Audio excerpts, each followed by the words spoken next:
నమస్తే, welcome to Sri power news. ముందుగా headlines.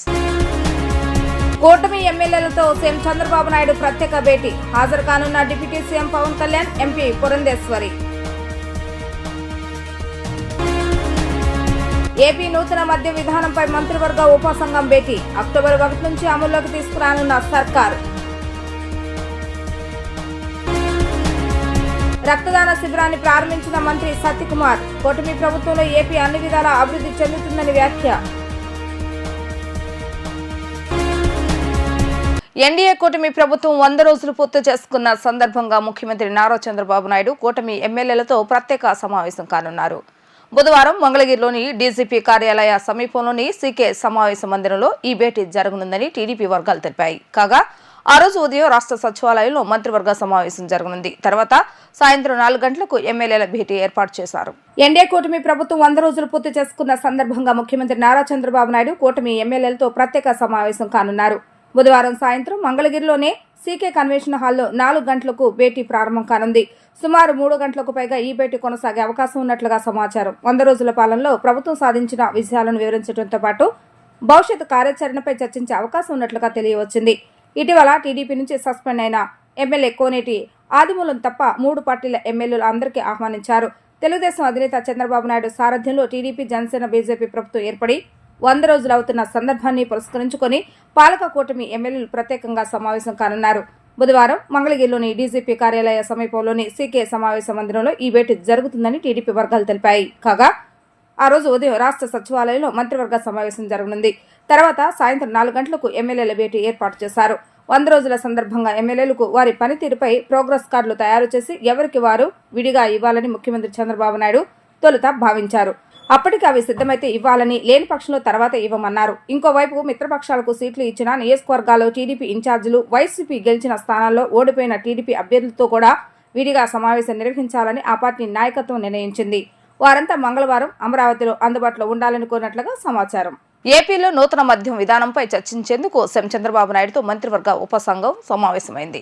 ఈ విధానంపై మంత్రులు తమ అభిప్రాయాన్ని సీఎంకు వివరించారు. వివిధ రాష్ట్రాలు అనుసరిస్తున్న విధానాలను ఉన్నతాధికారులు తెలిపారు. 6 రాష్ట్రాల నుంచి సేకరించిన సమాచారాన్ని అందజేశారు. పలు మార్పులు చేర్పులతో పాటు తదుపరి కార్యాచరణపై సీఎం పలు సూచనలు చేసినట్లుగా సమాచారం. అక్టోబర్ 1 నుంచి నూతన మద్యం విధానాన్ని అమల్లోకి తీసుకురావాలని రాష్ట్ర ప్రభుత్వం భావిస్తుంది. గురువారంలోపు దీనిపై ప్రకటన వచ్చే అవకాశం ఉంది. కేబినెట్ సమావేశంలో దీనిపై చర్చించిన అనంతరం నూతన మద్యం విధానాన్ని ఖరారు చేయనున్నారు. కూటమి ప్రభుత్వంలో ఏపీ అన్ని విధాలుగా అభివృద్ధి చెందుతుందని మంత్రి సత్యకుమార్ తెలిపారు. గత పాలకుల తప్పులను సరిచేస్తూ వారి విధ్వంస పాలనతో చితికిపోయిన ఆర్థిక వ్యవస్థను గాడిలో పెడతామని, ప్రధాని నరేంద్ర మోడీ వలన నేడు భారతదేశం వైపు ప్రపంచ దేశాలు చూస్తున్నాయని అన్నారు. మోడీ పుట్టినరోజు సందర్భంగా అనేక రకాల సేవా కార్యక్రమాలు నిర్వహిస్తున్నామని మంత్రి సత్యకుమార్ తెలిపారు. రక్తదాన శిబిరాలు, మొక్కలు నాటే కార్యక్రమాలు, ఉచిత వైద్య శిబిరాలు, స్వచ్ఛతా కార్యక్రమాలు అక్టోబర్ 2వ తేదీ వరకు బీజేపీ నిర్వహిస్తుందని ఆయన వెల్లడించారు. 18 కోట్ల మంది కార్యకర్తలు, బీజేపీ ప్రభుత్వాలు ఇందులో భాగస్వామ్యం అవుతాయని అన్నారు. అనీమియా వ్యాధితో ఏపీలోనే 31% మంది బాధపడుతున్నారని, యుక్త వయసులో ఉన్న అమ్మాయిలు ఇబ్బందులు పడుతున్నారని అన్నారు. ప్రాణాలను కాపాడేందుకే ఈ రక్తదాన శిబిరాలు ఏర్పాటు చేస్తామని చెప్పారు. పరిశుభ్రత కారణంగా అనారోగ్యం బారిన పడకుండా ఉంటారని సూచించారు. భారతదేశం వైపు నేడు ప్రపంచ దేశాలు అన్ని చూస్తున్నాయని అన్నారు. పేదలకు ఇళ్ల నిర్మాణం, 5 లక్షల వైద్య సహాయం, మహిళలకు చేయూత, రైతులకు కిసాన్ నిధి అందజేస్తున్నారని కొనియాడారు. గత 10 ఏళ్లలో 25 కోట్ల మంది పేదరికం నుంచి ఎదిగారన్నారు. డిజిటల్ స్కిల్ క్లీన్ ఇండియా పేరుతో ఉద్యోగ ఉపాధి అవకాశాలు కల్పించారని, దేశ విదేశాల నుంచి పెట్టుబడులు మనకి వస్తున్నాయని అన్నారు. ప్రపంచంలో మన దేశం నేడు 5వ స్థానంలో ఉంది. 2047 నాటికి టాప్ పొజిషన్లోనే మన దేశం ఉండాలనే విధంగా అడుగులు వేస్తున్నామని చెప్పారు. ఈ దేశ ప్రధాని 145 కోట్ల భారతీయుల ప్రియతమ నాయకులు నరేంద్ర మోడీ గారి జన్మదినం, అదేవిధంగా భగవాన్ విశ్వకర్మ జయంతి కూడా. అయితే భారతీయ జనతా పార్టీ సేవకు ప్రాధాన్యత ఇచ్చే పార్టీ, అధికారంలోకి రావడానే సేవే పరమార్థంగా పనిచేసే పార్టీ. కాబట్టి సహజంగా ఏ రాజకీయ పార్టీ అయినా మరి పెద్ద నాయకుల జన్మదినాలు, జయంతులు ఉన్నప్పుడు పాలాభిషేకాలు చేయడం, దాంతో ఆపేయడం ఇటువంటి జరుగుతుంటాయి. కానీ భారతీయ జనతా పార్టీ ఒక విభిన్న సంస్కృతి కలిగిన పార్టీ, సైద్ధాంతిక పునాదుల మీద నిర్మించబడిన పార్టీ, సేవకి పెద్దపీట వేసే పార్టీ. కాబట్టి ఇవాళ నుండి మహాత్మా గాంధీ జయంతి అక్టోబర్ 2 దాకా అనేక రకాల సేవా కార్యక్రమాలను నిర్వహించతలపెట్టింది. మొదటి 3 రోజులు రక్తదాన శిబిరాలు నిర్వహించడం, తర్వాత ఏక్ పేడ్ మా కా నామ్ అని పర్యావరణ రక్షణ కోసం మొక్కలు నాటే కార్యక్రమం, అదేవిధంగా ఆసుపత్రులు పాఠశాలల దగ్గర స్వచ్ఛతా కార్యక్రమాలు, 60 ఏళ్ళ పైబడిన మహిళలందరికీ వాళ్ళ కాలనీల్లోనే వైద్య శిబిరాలు, జాతి నాయకుల విగ్రహాల వద్ద మరి మెమోరియల్ వద్ద స్వచ్ఛతా కార్యక్రమాలు, ఇటువంటి అనేక రకాలైన కార్యక్రమాల్ని భారతీయ జనతా పార్టీ 15 రోజుల పాటు మొదలుకొని అక్టోబర్ 2 దాకా తలపెట్టింది. దాంట్లో భాగంగా దేశవ్యాప్తంగా అన్ని మండలాల నుంచి గ్రామాల వరకు కూడా ఈ కార్యక్రమాలు, సేవా కార్యక్రమాలు, దీనిలో 18 కోట్ల భారతీయ జనతా పార్టీ కార్యకర్తలు, రాష్ట్ర ప్రభుత్వాలు కూడా ఈ స్వచ్ఛతా కార్యక్రమాల్లో పాల్గొంటున్నాయి. ఇవాళ రక్తదాన శిబిరాలు నిర్మించడానికి ప్రధాన కారణం అనేక మంది అనీమియా వ్యాధితో బాధపడుతున్నారు. ముఖ్యంగా ఆంధ్రప్రదేశ్కి వచ్చేసరికి 37% మహిళలు అనీమియాతో బాధపడుతున్నారు. ప్రౌఢ దశలో యుక్త వయసులో ఉన్న అమ్మాయిల్లో, అడలసెంట్ ఏజ్ లో ఉంటున్న వాళ్ళల్లో 51% అనీమియాతో బాధపడుతున్నారు. ప్రధానంగా ఏజెన్సీ ప్రాంతాల్లో అనేక మంది సికిల్ సెల్ అనీమియాతో కూడా బాధపడుతున్నారు. కాబట్టి ప్రాణాలను కాపాడడం కోసం ఈ రక్తదాన శిబిరాలు, దాంట్లో దానం చేస్తున్న రక్తం ఉపయోగపడుతుంది. భారత ప్రియతమ ప్రధాని 140 కోట్ల యొక్క భారత ప్రజల యొక్క గుండె చెప్పుడైనటువంటి నరేంద్ర మోడీ గారి 74వ జన్మదినోత్సవం సందర్భంగా కేవలం మిగతా రాజకీయ నాయకులైతే పెద్ద పెద్ద గజమాలతో పెద్ద పెద్ద కటౌట్లు పెట్టుకోవడం లాంటి విషయాలైతే, పెద్ద పెద్ద డిన్నర్లు లేదా లంచ్లు లేదా ఇట్లాంటి కార్యక్రమాలు హంగు ఆర్భాటాలతో చేస్తే, భారత ప్రీతమ ప్రధాని నరేంద్ర మోడీ గారు 365 రోజులు ఆయన ఏదైతే కష్టపడి పనిచేస్తాడో అదే రకంగా ఆయన బర్త్డే రోజు కూడా, ఆయన జన్మదినం రోజు కూడా కష్టపడే దాంట్లోనే భాగంగా ఆయన జన్మదినం ఉత్సవాలు కూడా 10 మంది ప్రజలకి కాపాడాలి, 10 మంది ప్రజలకి ఉపయోగపడాలన్న ఆలోచనతో ఏదైతే సేవా పక్వాడ్ అనే కార్యక్రమాన్ని భారతీయ జనతా పార్టీ జాతీయ అధ్యక్షుడు జేపీ నడ్డా గారు, భారతీయ జనతా యువ మోర్చా ఏదైతే ప్రపంచంలోనే అతి పెద్ద రాజకీయ పార్టీ అయినటువంటి బీజేపీ యొక్క యువజన విభాగమైనటువంటి భారతీయ జనతా యువ మోర్చా జాతీయ అధ్యక్షుడు తేజస్వి సూర్య గారి నాయకత్వంలో దేశవ్యాప్తంగా భారతీయ జనతా యువ మోర్చా రక్తదాన శిబిరాలు చేపడుతోంది. బాలీవుడ్ నటి జిత్వానీ కేసులో భయంతోనే నీలి మీడియా తప్పుడు రాతలు రాస్తుందని పొత్తుల సునీత ఆరోపణలు చేశారు. నీలి మీడియాలో మహిళలను కించపరుస్తూ తప్పుగా రాయటాన్ని తీవ్రంగా ఖండించారు. జిత్వానీ కేసుకు దేశవ్యాప్త మద్దతు లభిస్తుందని అన్నారు. నీలి మీడియా మాత్రం దోషులను కాపాడేందుకు తప్పుడు రాతలు రాస్తుందని పీతల సుజాత ఆరోపించారు. ఈ సందర్భంగా పీతల సుజాత మాట్లాడుతూ కుట్రపూరితంగా మహిళలందరినీ ఇబ్బందులకు గురి చేయాలన్న ఉద్దేశంతో వైసీపీ నేతలు చూస్తున్నారని మండిపడ్డారు. ఇది వారి దిగజారుడు రాజకీయానికి నిదర్శనమని అన్నారు. జిత్వానీని ఆమె తల్లిదండ్రులను వైసీపీ నేతలు దారుణంగా హింసించారని ఆరోపించారు. మొన్నటి సార్వత్రిక ఎన్నికల్లో వైసీపీ 151 నుంచి 11కు పడిపోయేసరికి జగన్ రెడ్డి మైండ్ బ్లాక్ అయిందని పీతల సుజాత ఆరోపించారు. వైసీపీ ప్రభుత్వంలో లాగా కూటమి ప్రభుత్వంలో చేస్తామంటే కుదరదని స్పష్టం చేశారు. తప్పు చేసిన వారు ఎంతటి వారైనా చర్యలు తప్పకుండా తీసుకుంటామని పీతల సుజాత హెచ్చరించారు. ఎవరైతే ఈ దోషులున్నారో ఆ దోషులని రక్షించేందుకు జగన్ రెడ్డి గారు వాళ్ళ యొక్క పత్రికలో తప్పుడు కథనాలు రాయటాన్ని తీవ్రంగా ఖండిస్తున్నాం. సాక్షి చైర్పర్సన్ అయినటువంటి భారతీరెడ్డి గారు ఒక మహిళే కదండి.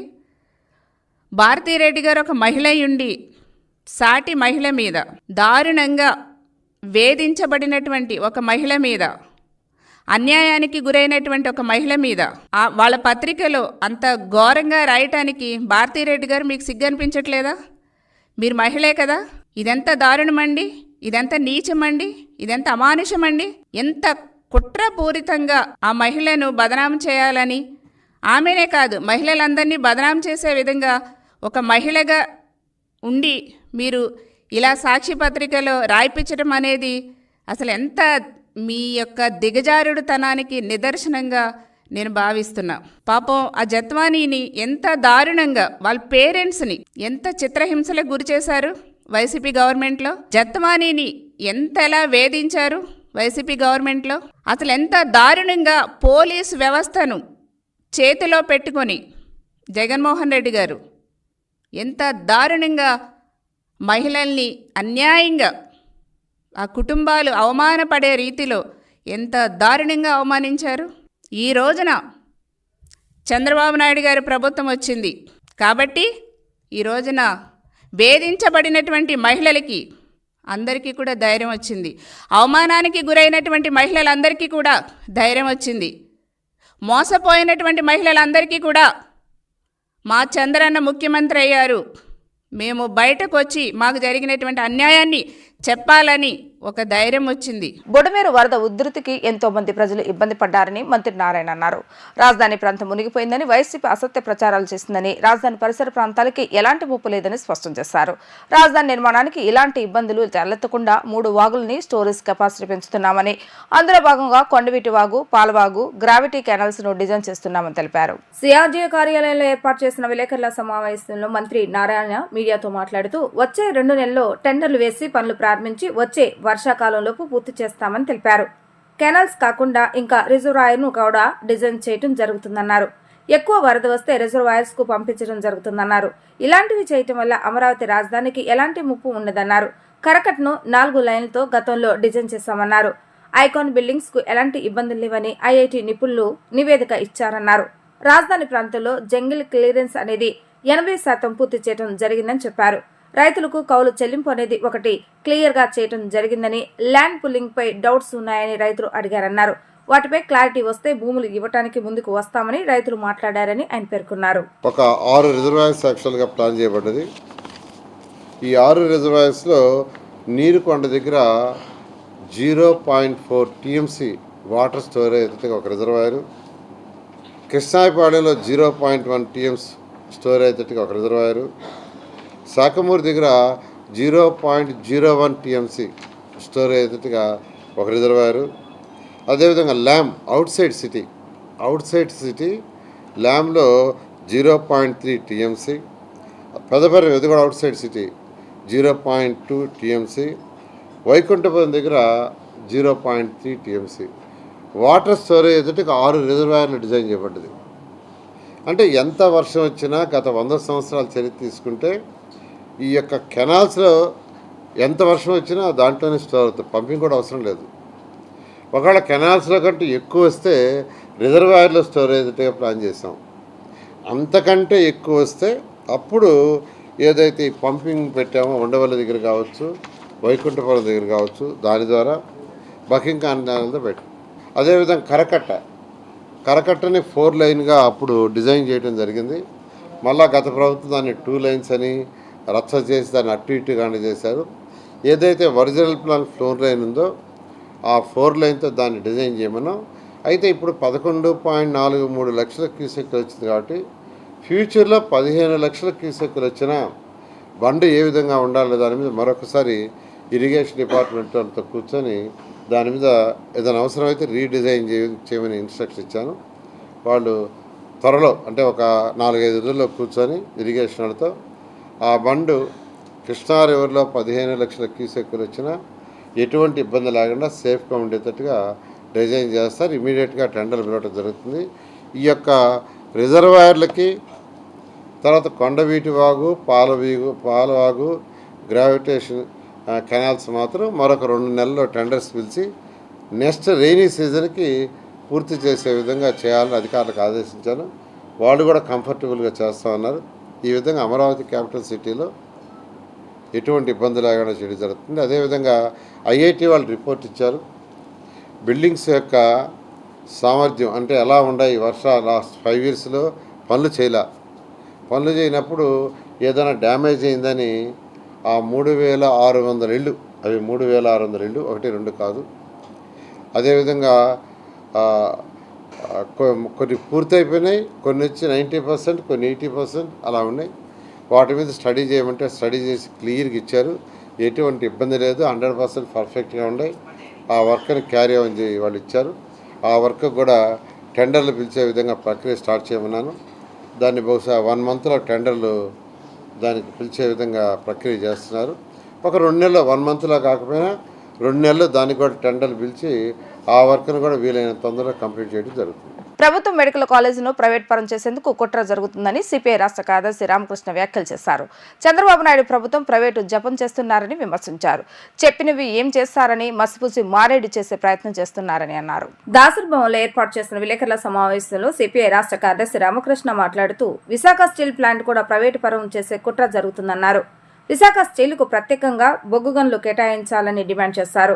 మీకు నిజంగా చిత్తశుద్ధి ఉంటే విశాఖ స్టీల్ను ప్రైవేటు పరం కాకుండా చూడండి అంటూ డిమాండ్ చేశారు.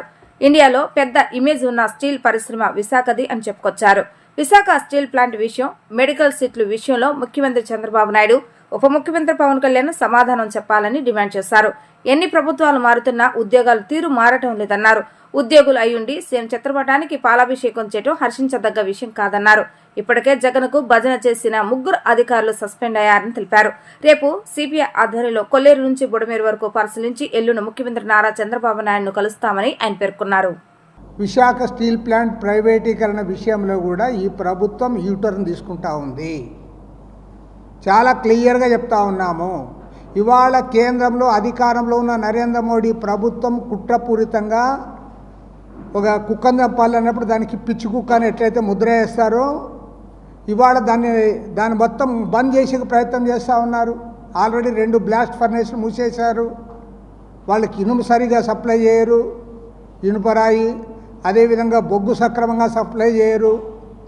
వాళ్ళకి ఏదైతే వర్కింగ్ క్యాపిటల్ లేకుండా చేశారు, అప్పుల పాలు చేశారు. కాబట్టి ఇవాళ అసలు టాటా స్టీల్ కంటే కూడా బ్రాండ్ ఇమేజ్ ఉన్నది విశాఖ స్టీల్కి. దాన్ని నష్టాల బాటలో పట్టించి బ్లాస్ట్ ఫర్నేషన్ మూసేసి ఉత్పత్తి తగ్గించేసి ఇవాళ నష్టాలు వచ్చాయనే పేరుతో దాన్ని ప్రైవేట్కి ఇవ్వాలని చూస్తూ ఉన్నారు. ఎందుకంటే అటు దాదాపు 22,000 ఎకరాల భూమి ఉంది కాబట్టి దాని విలువ 2 లక్షల కోట్ల రూపాయలు విలువ గల భూములు ఉన్నాయి కాబట్టి వాటిని అతి తక్కువ రేటుకి కార్పొరేట్లకు అప్పచెప్పడానికి, అదానికి అప్పచెప్పడానికి, ఇతర కార్పొరేట్ కంపెనీలను అందులో ఇన్వాల్వ్ చేయడానికి ప్రయత్నం జరుగుతూ ఉంది. నేను ఒకటే చెప్పదలుచుకున్నా ముఖ్యమంత్రి గారికి, ఇది పల్లా శ్రీనివాసరావు, గంటా శ్రీనివాసరావు కాదు, చంద్రబాబు నాయుడు, పవన్ కళ్యాణ్ సమాధానం చెప్పాలి. ఎక్సైజ్ డిపార్ట్మెంట్ వాళ్ళు మీకు అనుకూలంగా ఏదో ఒకటి వస్తే హర్షించండి, తప్పేం లేదు. మీ సంఘం తరఫున మేము హర్షం వెలుబుస్తున్నామనండి. ముఖ్యమంత్రి గారిని కలిసి ధన్యవాదాలు చెప్పండి, తప్పు లేదు. మీరు రాష్ట్రమంతా కూడా పాలాభిషేకాలు చేస్తున్నారంటే మీరు ఏ స్థాయికి దిగజారినారని నేను అడుగుతా ఉన్నాను. ఈ రకంగా గత ప్రభుత్వంలో కూడా చేశారు. కాబట్టి ఇవాళ భారతదేశంలో ఏ రాష్ట్రంలో కూడా నేనైతే వినలే 3 ఐపీఎస్ ఆఫీసర్లు సస్పెండ్ అయిపోయినారు.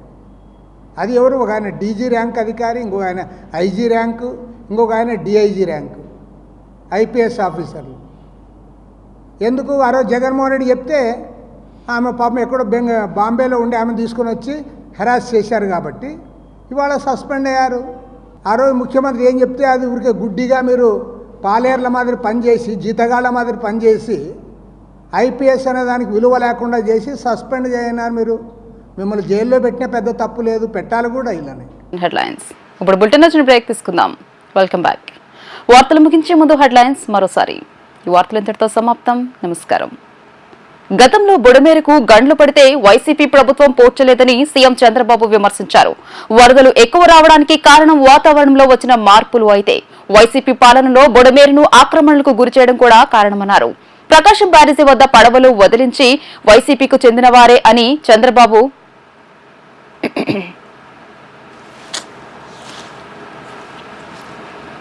గతంలో బుడమేరకు గండ్లు పడితే వైసీపీ ప్రభుత్వం పోడ్చలేదు. సింగనగర్లోని ప్రభుత్వ బాలికల వసతి గృహాన్ని ఏఎస్ఎఫ్ నాయకులు, కార్యకర్తలు శుభ్రం చేశారు. ఇటీవల వర్షాలు, వరదల వల్ల నగరంలోని లక్షలాది మంది ప్రజలు నిరాశలయ్యారు.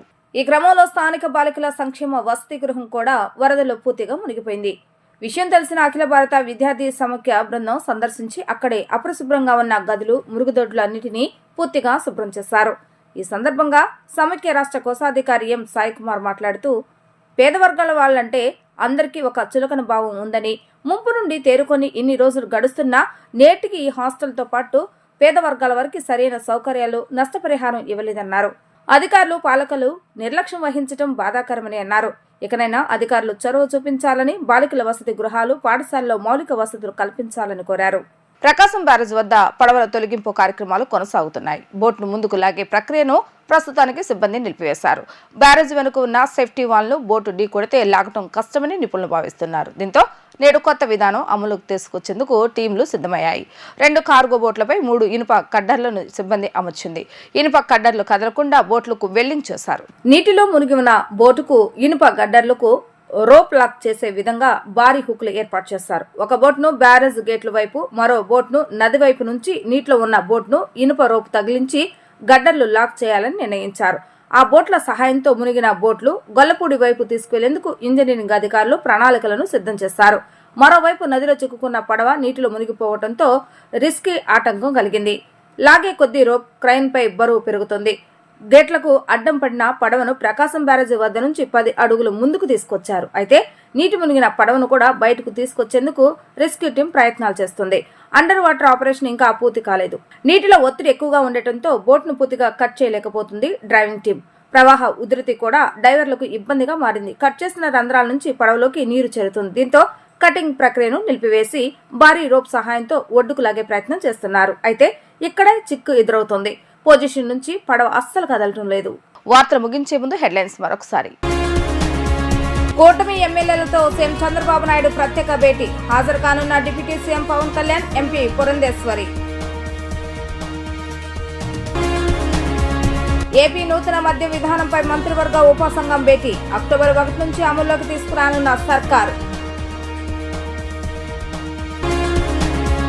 రక్తదాన శిబిరాన్ని ప్రారంభించిన మంత్రి సత్యకుమార్. కూటమి ప్రభుత్వంలో ఏపీ అన్ని విధాలా అభివృద్ధి చెందుతుందని వ్యాఖ్య. ఇవి రోజు వార్తా విశేషాలు. మరలా తిరిగి ప్రసారం మళ్ళీ కలుద్దాం. అందరూ సెలవు. నమస్కారం.